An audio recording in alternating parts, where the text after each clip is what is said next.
हिंदी की छात्रा को, जो हमें अपने प्रेरणादायी हिंदी भाषण से समृद्ध करेगी।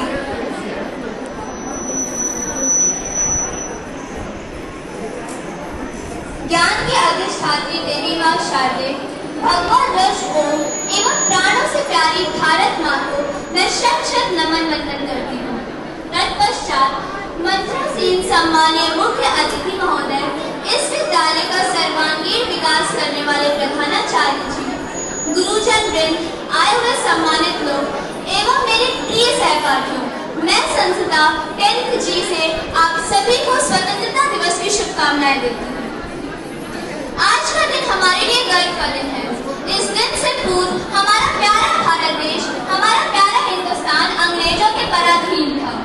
माँ भारती विदेशी जंगल में फंस कर हार रही थी, लेकिन उनकी यह वेदना कुछ वीर सपूतों से सही नहीं गई और उन्होंने तड़प कर कहा, अब तो बस बाजी लगानी पड़ेगी जान की, अब तो बस बाजी लगानी पड़ेगी जान की, खींच देंगे खाल वरना गोरे हिंदुस्तान की।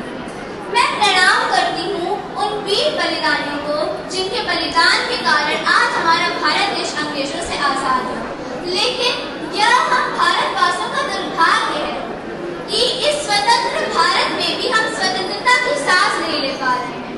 हम आज भी गुलाम है कुछ सामाजिक बुराइयों के।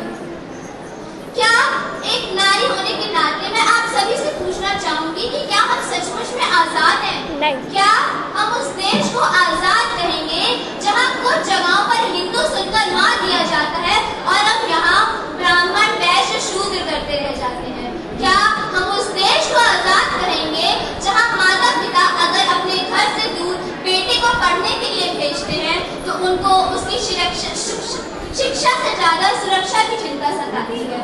क्या हम उस देश को आजाद करेंगे जहां अभी भी कुछ जगहों पर यह सोचा जाता है कि बेटी ही तो है, पढ़ लिखकर क्या ही कर लेगी?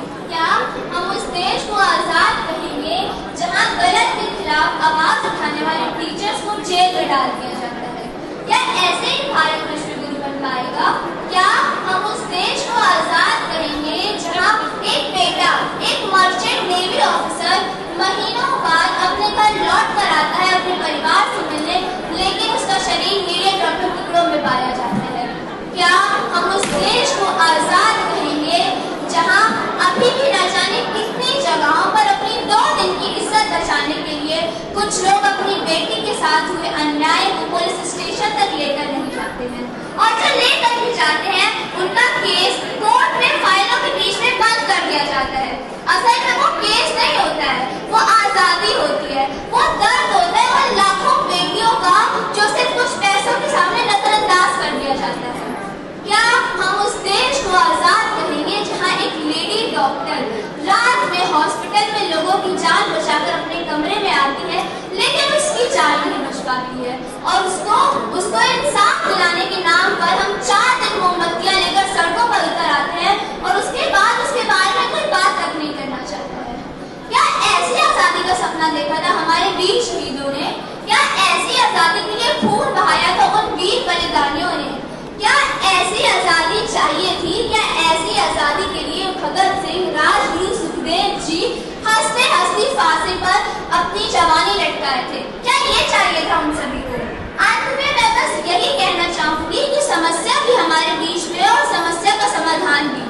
जिन बुराइयों को, जिन समस्याओं को समाज में आने में इतना टाइम लगा, वो एक बार में ऐसे नहीं जाएंगी, उनको जाने में भी टाइम लगेगा, लेकिन वो जाएंगी जरूर अगर हम सब एक साथ मिलकर उनसे रहेंगे।